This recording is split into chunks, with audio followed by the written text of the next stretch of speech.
Shri Krishna tutorial channel पर आप सभी का स्वागत है। चलिए आज सेट संख्या 5 की शुरुआत करते हैं।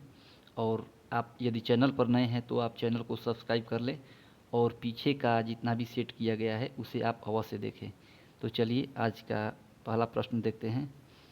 आज का पहला प्रश्न है, भारत की पहली सीमेंट फैक्ट्री का स्थापना कहाँ किया गया था? ऑप्शन ए है Chennai, option B Mumbai, option C Lucknow और ऑप्शन डी अहमदाबाद। इसका उत्तर आप कमेंट बॉक्स में अवश्य दें। देखिए इसका सही उत्तर हो जाएगा चेन्नई। चेन्नई इसका सही उत्तर होगा, जो कि 1904 में इसका स्थापना किया गया था, परंतु ये पूर्णतः रूप से सफल नहीं हुआ, यानी कि ये असफल रहा। चेन्नई में जो सीमेंट फैक्ट्री का स्थापना किया गया था वो असफल रहा। यदि हम सफल कारखाने की बात करें तो 1914 में गुजरात पोरबंदर में इंडियन सीमेंट कंपनी लिमिटेड द्वारा एक सफल कारखाना स्थापित किया गया था। और जो चेन्नई में 1904 में पहली सीमेंट फैक्ट्री की स्थापना की गई थी वो असफल रहा, और 1914 वाला जो गुजरात पोरबंदर में हुआ था वो सफल रहा। चलिए अगला प्रश्न देखते हैं। अगला प्रश्न है, 1946 के नौसेना विद्रोह का नायक कौन था?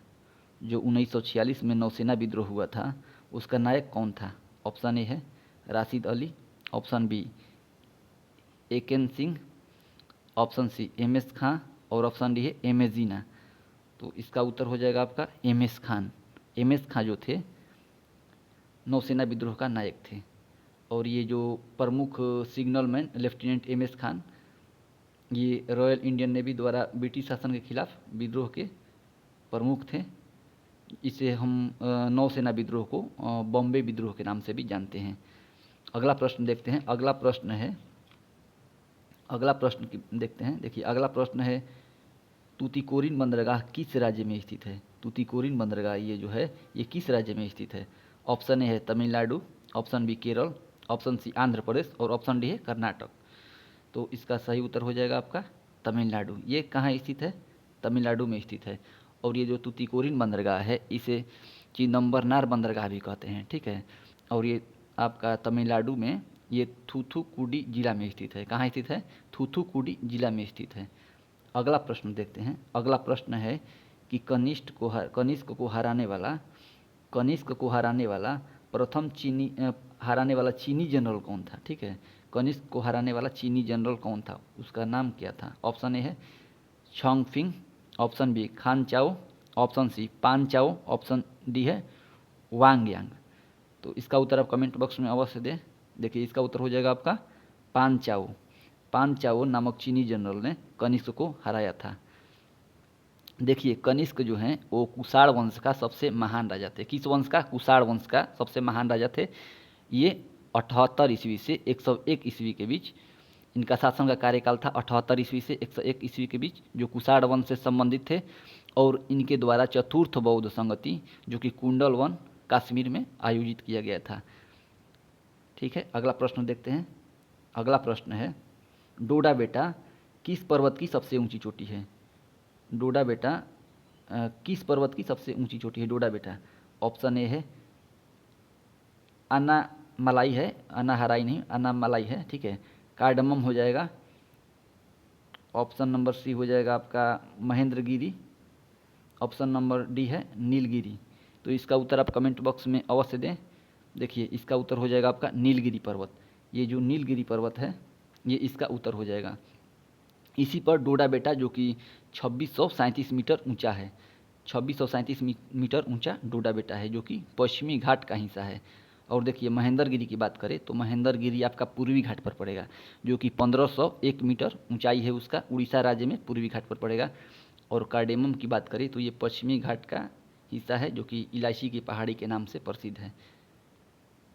अगला प्रश्न देखते हैं। देखिए अगला प्रश्न है कि चंद्रयान के लैंडर का क्या नाम है? चंद्रयान की जो लैंडर है उसका नाम क्या है?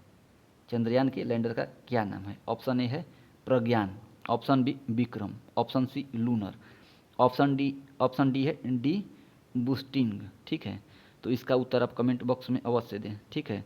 तो देखिए चंद्रयान के लैंडर का नाम है आपका विक्रम।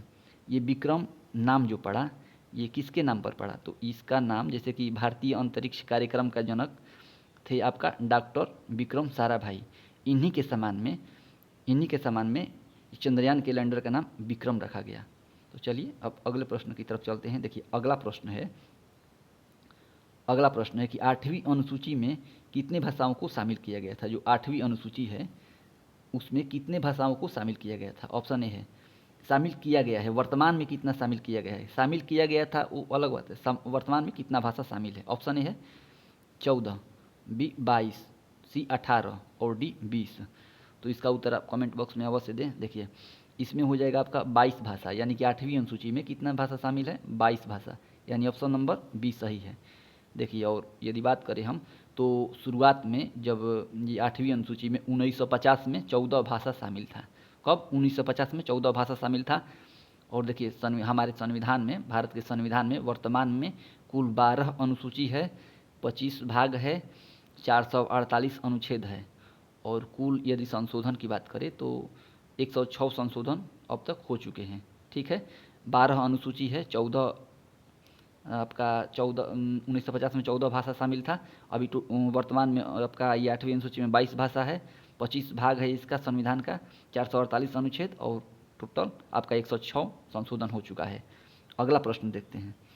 अगला प्रश्न है कि किस राज्य की राजधानी अमरावती प्रस्तावित की गई है। ये तो जैसे किस राज्य की राजधानी अमरावती प्रस्तावित की गई है, हमें अनुमान है कि आप इसका सही उत्तर देंगे। ऑप्शन ए है Andhra Pradesh, option B Telangana, option C Karnataka और ऑप्शन डी है केरल। तो इसका सही उत्तर हो जाएगा आपका आंध्र प्रदेश। आंध्र प्रदेश की राजधानी अमरावती प्रस्तावित की गई है। देखिए यदि हम बात करें कि आंध्र प्रदेश की वर्तमान सीएम कौन है और वर्तमान राज्यपाल कौन है, इसका आप कमेंट बॉक्स में उत्तर अवश्य देंगे। देखिए इसका सही उत्तर हो जाएगा आपका एन चंद्रबाबू नायडू। और राज्यपाल की बात करें तो राज्यपाल हैं एस अब्दुल नज़ीर। आंध्र प्रदेश के सीएम कौन है? एन चंद्रबाबू नायडू और राज्यपाल एस अब्दुल नज़ीर। ठीक है, अगला प्रश्न देखते हैं। देखिए अगला प्रश्न है कि पाटलिपुत्र के संस्थापक कौन थे। पाटलिपुत्र के संस्थापक कौन है? ऑप्शन ए है Ashok, option B Udayan, option C Bindusar और ऑप्शन डी इनमें से कोई नहीं। इसका उत्तर आप कमेंट बॉक्स में अवश्य दें। देखिए इसका सही उत्तर हो जाएगा आपका उदयन। उदयन पाटलिपुत्र के संस्थापक के रूप में जाने जाते हैं। जो कि उदयन हैं ये हर्यक वंश के से संबंधित हैं और आपके अजातशत्रु का पुत्र हैं उदयन। उदयन कौन है? हर्यक वंश से संबंधित है और ये अजातशत्रु का पुत्र है। और ये अपनी राजधानी, इनका पहले राजधानी राजगृह में था। ठीक है, राजगृह से अपनी राजधानी को स्थानांतरित करके पाटलिपुत्र लेकर चले गए और वहीं पर ये पाटलिपुत्र नामक नगर का स्थापना हुआ। अगला प्रश्न देखते हैं। ठीक है, जो कि ये पाटलिपुत्र नगर है, ये जो सोन और गंगा के संगम पर स्थित है। अगला प्रश्न है कि सर्वोच्च न्यायालय ने निजता के अधिकार को संविधान के किस मूलभूत अधिकार के अधीन रखा है। ठीक है, जो निजता का अधिकार है इसे किस मूलभूत अधिकार के अधीन रखा है सर्वोच्च न्यायालय ने। तो ऑप्शन ए है अनुच्छेद ऑप्शन ए है देखिए ऑप्शन ए है अनुच्छेद 19, ऑप्शन बी है आपका अनुच्छेद 14, ऑप्शन सी अनुच्छेद 20 और ऑप्शन डी है अनुच्छेद 21। इसका उत्तर आप कमेंट बॉक्स में अवश्य दें। इसका सही उत्तर हो जाएगा आपका अनुच्छेद 21। ठीक है, अनुच्छेद 21 है जो कि आपका ये निजता के अधिकार के संविधान से संबंधित है। देखिए निजता के अधिकार से संबंधित है। वहीं देखिए हम बात करें अनुच्छेद 21 में, तो इसमें पुट्टा स्वामी मामले में सुप्रीम कोर्ट ने इसे मान्यता दी। ठीक है, और इसमें जीवन जीने के अधिकार, व्यक्तिगत स्वतंत्रता शामिल है अनुच्छेद 21 में। और अनुच्छेद हम 19 की बात करें तो अनुच्छेद 19 में जैसे अनुच्छेद 19 में कई भाग है, जैसे अनुच्छेद 19A, 19B, 19C, 19D ऐसे करके भाग है। तो इसमें जैसे बोलने का, सभा बनाने का, संघ बनाने का, विचरण करने का, बसने का, व्यापार का, जीविका का अलग अलग भाग है अनुच्छेद 19 में। और यदि हम बात करें अनुच्छेद 14 का तो अनुच्छेद 14 में आपका हो जाएगा विधि के समक्ष समता अनुच्छेद 14। अनुच्छेद 20 की बात करें तो इसमें है आपका दो सीधी से संरक्षण की बात कर रहा है। ठीक है, ये दो सीधी के संबंध में संरक्षण की बात कर रहा है। और ये जो अनुच्छेद 21 से निजता का अधिकार है, जीवन जीने का अधिकार है। चलिए अगला प्रश्न देखते हैं। अगला प्रश्न है मानव रक्त में पीएच मान साधारणतः कितना होता है, यानी कि पावर ऑफ हाइड्रोजन मानव रक्त में कितना होता है। ऑप्शन ए है आपका 4.5 से 5.5, ऑप्शन बी 5.5 से 6.5, ऑप्शन सी 7.5 से 8.0 और आपका डी नंबर हो जाएगा 8.5 से 9.5। ठीक है, इसका उत्तर आप कमेंट बॉक्स में अवश्य दें। देखिए इसका उत्तर हो जाएगा आपका, यदि बात करें तो वास्तव में 7.35 से 7.45 आपका ये मानव रक्त में मानव रक्त का पीएच मान है। कितना? 7.35 से 7.45। लेकिन ऑप्शन के अनुसार हम देखें तो इसका सही उत्तर हो जाएगा 7.5 से आपका 8.0। ठीक है, नियरेस्ट है यहीं। ठीक है, 7.5 से 8.0 हो जाएगा। ठीक है, अगला प्रश्न देखते हैं। अगला प्रश्न है कि नीति आयोग के उपाध्यक्ष कौन है? नीति आयोग के उपाध्यक्ष कौन है? ठीक है, ये करंट का क्वेश्चन है। ठीक है, ऑप्शन ए है आपका हसमुख आढ़िया, बी राजीव शुक्ला, सी अरविंद पनगढ़िया और डी है राजीव कुमार। तो इसका सही उत्तर हो जाएगा आपका, जो कि ऑप्शन में नहीं दिया गया है। वर्तमान में अभी 2025 की बात करें तो श्री सुमन बेरी हैं। कौन है? श्री सुमन बेरी, जो कि आपका ये नीति आयोग के उपाध्यक्ष हैं। ठीक है, और यदि अध्यक्ष की बात करें तो नीति आयोग का अध्यक्ष प्रधानमंत्री होता है। और वर्तमान में नीति आयोग का सचिव कौन है? तो सुब्रमण्यम है। और देखिए नीति आयोग जो है ये योजना आयोग के स्थान पर आया है। देखिए योजना आयोग जिसका स्थापना आपका यह संगठन हुआ था आपका 15 मार्च 1950 को न्यू दिल्ली में, और उसी के स्थान पर उसका नाम चेंज करके 1 जनवरी 2015 को नीति आयोग कर दिया गया। यानी योजना आयोग के स्थान पर नीति आयोग 1 जनवरी 2015 से स्थापित है और इसका अध्यक्ष प्रधानमंत्री होता है। सचिव आपका हो जाएगा सुब्रमण्यम है अभी जो, और उसके बाद आपका यदि उपाध्यक्ष की बात करें तो श्री सुमन बेरी हैं। ठीक है, ये बदलते रहते हैं। ये करंट का क्वेश्चन था जो कि ऑप्शन के अनुसार इसमें सही नहीं है। 2025 में श्री सुमन बेरी हैं। अगला प्रश्न देखते हैं। अगला प्रश्न है भारत के राष्ट्रीय कैलेंडर का यह पहला मास कौन सा है? मतलब भारतीय राष्ट्रीय कैलेंडर का यानी हिंदी मास का बात कर रहा है, इसका पहला मास कौन सा है? ऑप्शन ए है माघ, ऑप्शन बी भाद्रपद, ऑप्शन सी कार्तिक और ऑप्शन डी चैत्र। तो इसका सही उत्तर हो जाएगा आपका चैत्र। हिंदू धर्म का या हिंदी मासिक कैलेंडर का पहला महीना चैत्र होता है। ठीक है, इसे नया साल, यहीं से नया साल की शुरुआत होता है हिंदू धर्म में। अगला प्रश्न देखते हैं। अगला प्रश्न है जैसे अगर हम इस्लाम धर्म की बात करें तो जैसे हिजरी होता है उसी तरह यहाँ पर चैत्र महीना नया साल का शुरुआत होता है। विक्रम संवत हिंदू धर्म से संबंधित है। अगला प्रश्न देखते हैं। अगला प्रश्न है कि कौन सा विटामिन रक्त का थक्का बनाने के लिए आवश्यक है? यानी रक्त का थक्का बनाने के लिए कौन सा विटामिन आवश्यक है? ऑप्शन ए है vitamin A, option B vitamin D और ऑप्शन सी है आपका विटामिन के और ऑप्शन डी है आपका विटामिन सी। तो इसका सही उत्तर हो जाएगा विटामिन के। विटामिन के जो कि रक्त का थक्का बनाने के लिए आवश्यक है। ठीक है, और विटामिन के का यदि रासायनिक नाम का बात करें हम तो इसको बोलते हैं फाइलोक्विनोन बोलते हैं। क्या बोलते हैं? फाइलोक्विनोन बोलते हैं। ठीक है, अगला प्रश्न देखते हैं। अगला प्रश्न है कि विश्व का सबसे बड़ा बौद्ध मंदिर कहाँ स्थित है? विश्व का सबसे बड़ा बौद्ध मंदिर कहाँ स्थित? सबसे बड़ा जो बौद्ध मंदिर है विश्व का वो कहाँ स्थित है? ऑप्शन ए है Bharat, option B Indonesia, option C Japan और ऑप्शन डी है चीन। तो इसका सही उत्तर हो जाएगा आपका, इसका उत्तर आप कमेंट बॉक्स में अवश्य दें। इसका उत्तर हो जाएगा आपका इंडोनेशिया। ठीक है, इंडोनेशिया जो कि इंडोनेशिया जहाँ जावा द्वीप है वहीं पर ये जावा क्षेत्र में स्थित है इंडोनेशिया में विश्व का सबसे बड़ा बौद्ध मंदिर। ठीक है, अब यदि हम बात करें कि भारत में सबसे बड़ा बौद्ध मंदिर कौन सा है तो देखिए इसका उत्तर हो जाएगा आपका तवांग मठ। तवांग मठ अरुणाचल प्रदेश में है जो कि भारत में सबसे बड़ा बौद्ध मंदिर है। और विश्व का सबसे बड़ा बौद्ध मंदिर की बात करें तो ये इंडोनेशिया में है, जावा द्वीप के मध्य में है। ठीक है, अगला प्रश्न देखते हैं। अगला प्रश्न है कि हड़प्पा स्थान किस नदी तट पर स्थित है?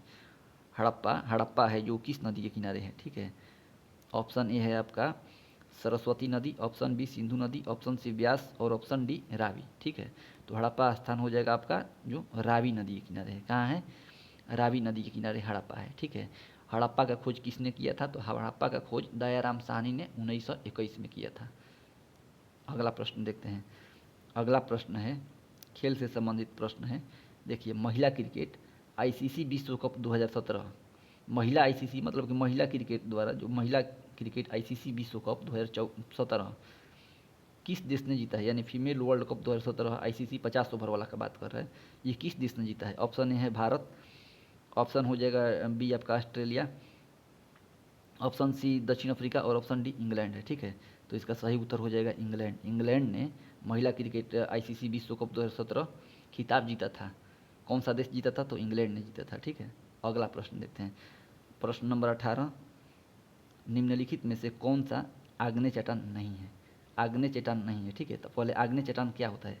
आग्नेय चट्टान मैग्मा के ठंडा होने से जो चट्टान बनता है उसे हम आग्नेय चट्टान कहते हैं। तो देखिए, ऑप्शन ए है peridotite, option B granite, option C है आपका स्कोरिया और ऑप्शन डी है सेल। ठीक है, तो देखिए पेरिडोडाइट जो है पेरिडोटाइट जो है ये आग्नेय चट्टान में आता है, ग्रेनाइट भी आता है, स्कोरिया भी आता है। तो इसका सही उत्तर हो जाएगा आपका ये सेल जो है ये नहीं है। ठीक है, पेरिडोडाइट, ग्रेनाइट, स्कोरिया ये आग्नेय चट्टान है और ये सेल नहीं है। तो इसका सही उत्तर हो जाएगा आपका सेल। ठीक है, ये जो होता है पेरिडोटाइट जो होता है ये अल्ट्रा मैफिक चट्टान है, जो कि मैग्नीशियम इसमें और आयरन का मात्रा ज़्यादा होता है। ठीक है, और जो आग्नेय चट्टान बनता है ये कैसे बनता है? ये मैग्मा के ठंडा होने से बनता है। तो सेल इसमें आग्नेय चट्टान नहीं है।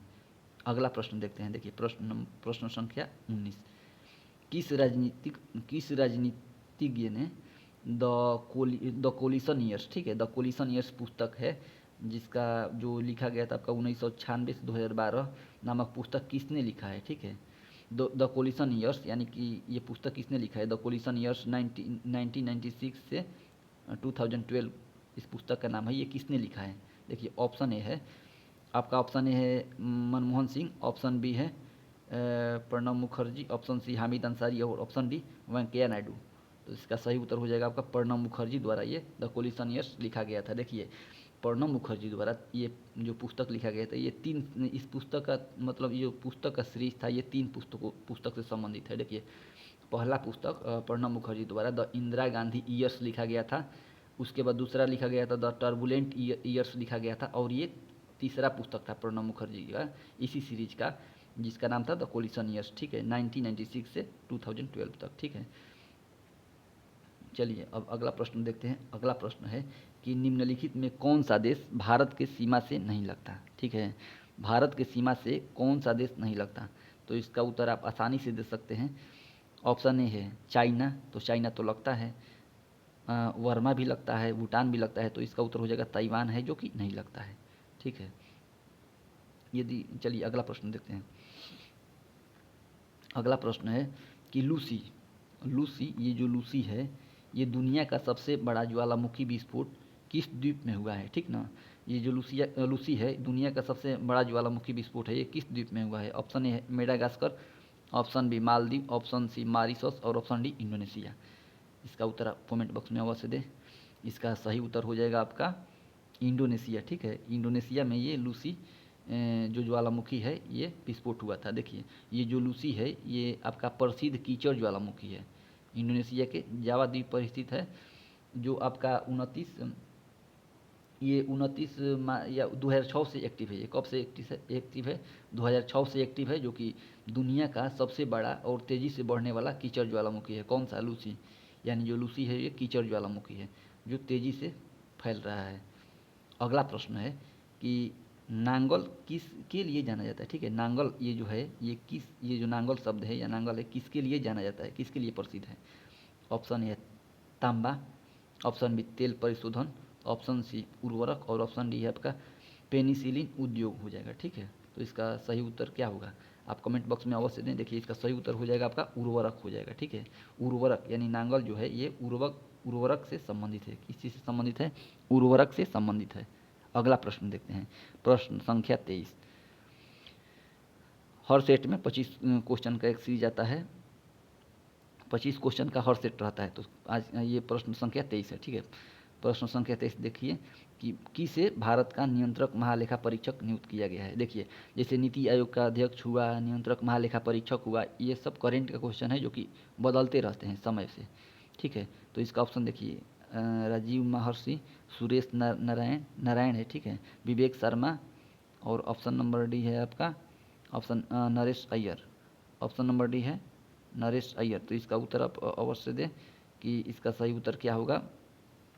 भारत के नियंत्रण महालेखा परीक्षक किसे नियुक्त किया गया है? इस क्वेश्चन का उद्देश्य यही है कि आप वर्तमान में जो भी नियंत्रक महालेखा परीक्षक है उसका नाम आपको याद रहे। इस प्रश्न का यही उद्देश्य है जो कि करंट से संबंधित है। तो देखिए इसका सही उत्तर हो जाएगा आपका के संजय मूर्ति, ठीक है, जो कि इसमें नहीं दिया है। के संजय मूर्ति यानी के संजय मूर्ति, के संजय मूर्ति जो है ना, के संजय मूर्ति वो भारत के नियंत्रक एवं महालेखा परीक्षक हैं।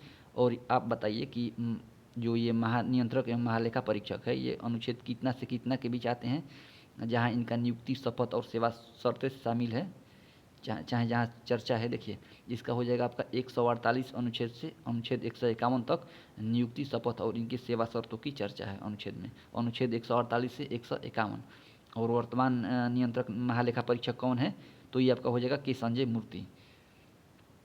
नेक्स्ट क्वेश्चन देखते हैं। भारतीय रॉकेट से छोड़े गए विश्व के सबसे छोटे अंतरिक्ष का नाम क्या है, ठीक है। भारतीय रॉकेट से छोड़े गए विश्व का सबसे छोटे अंतरिक्ष का नाम क्या है। ऑप्शन ए है आर्यभट्ट, ऑप्शन बी भास्कर द्वितीय, ऑप्शन सी है आपका स्प्राइट और ऑप्शन डी है इनसेट आईए, ठीक है। तो इसका सही उत्तर हो जाएगा आपका आर्यभट्ट, ठीक है। इसका सही उत्तर हो जाएगा आर्यभट्ट, ठीक है, जो सोवियत संघ का जैसे कॉस्मोस द्वारा इसे 3M रॉकेट द्वारा छोड़ा गया था। अगला प्रश्न देखते हैं। अगला प्रश्न है अंतिम प्रश्न, प्रश्न संख्या 25। भारत में पहली बार किसने वार्षिक आय को अनुमानित किया था, यानी कि भारत में पहली बार किसने वार्षिक आय का गणना किया था, चाहे अनुमानित किया था। ऑप्शन है Dadabhai Nehru, option B Annie Besant, option C Mahatma Gandhi और ऑप्शन डी है जवाहरलाल नेहरू। तो देखिए ये बात उस समय की है जब भारत गरीबी से जूझ रहा था और अंग्रेज़ों के शोषण से परेशान था। तभी दादा भाई नेहरू ने 1868 में अपने एक पुस्तक जो poverty and un-British rule in India में इसे गणना किया था। पर कैपिटा इनकम कितना, 20 रुपया, ठीक है। यानी कि दादा भाई नेहरू जी द्वारा ये गणना की गई थी poverty and un-British rule in India 1868 में, ठीक है। ये इसे दिखाना था कि मतलब इंग्लैंड में भी कि भारत के लोग कितने त्रस्त हैं अंग्रेज़ों से, उद्देश्य यही था। तो इसका सही उत्तर हो जाएगा आपका दादा भाई नेहरू जी। दादा भाई नेहरू जी के द्वारा poverty and un-British rule in India पुस्तक में इसे दिखाया गया था वार्षिक आय, ठीक है। इसके बाद इसके बाद एक और रमेश चंद्र दत्त का अपना एक इकोनॉमिकल हिस्ट्री ऑफ इंडिया है, उसमें भी ये प्रयास किया गया था कि वार्षिक आय दिखाया गया था। तो सबसे पहले बात करें तो दादा भाई नेहरू जी है, ठीक है। ये अंत तक, इस वीडियो में अंत तक बने रहने के लिए बहुत बहुत धन्यवाद। और आप ऐसे ही वीडियो को देखते रहे और दोस्तों के पास शेयर अवश्य करें। और ये आपका ये कमेंट बॉक्स में यदि हमसे कुछ त्रुटियां भी हुई हो तो आप कमेंट बॉक्स में हमें सुझाव दें, सुधारने का प्रयास हमेशा जारी रहेगा, ठीक है। बहुत बहुत धन्यवाद।